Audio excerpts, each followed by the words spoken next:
এমনি তো মারা গেছে, কীভাবে পড়েছে তো বলতে পারবো না, কেউ মেরেছেন। হ্যাঁ, পচে গেছে।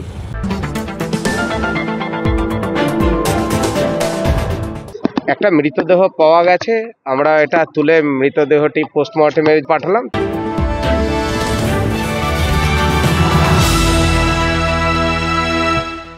ব্যারাকপুর কল্যাণী এক্সপ্রেসওয়ের ধারে রাহুতা এলাকায় খালের মধ্যে একটি মৃতদেহ উদ্ধার।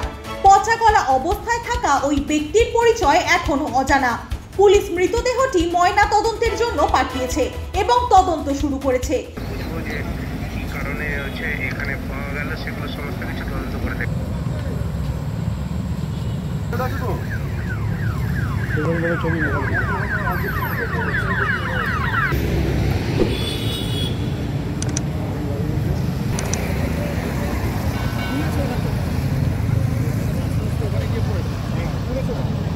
একে খুন করে ফেলে দেওয়া হয়েছে কিনা তা খতিয়ে দেখা হচ্ছে। এলাকায় চাঞ্চল্য ছড়িয়েছে। এটা রাউতা, আমাদের কাউগাছি টু রাউতা।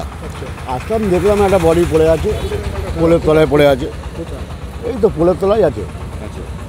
এমনি তো মারা গেছে, কীভাবে পড়েছে তো বলতে পারবো না, কেউ মেরেছেন। হ্যাঁ, পচে গেছে।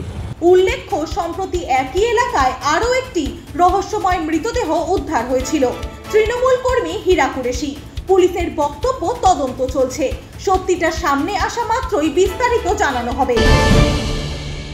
একটা মৃতদেহ পাওয়া গেছে, আমরা এটা তুলে মৃতদেহটি পোস্টমর্টমে এখন এই মুহূর্তে হসপিটালে পাঠালাম। তারপরে মৃতদেহ ময়না তদন্ত আমরা করে বুঝবো যে কি কারণে এখানে পাওয়া গেল, সেগুলো সমস্ত কিছু তদন্ত করে দেখব। আমরা সমস্ত কিছু খতিয়ে দেখছি।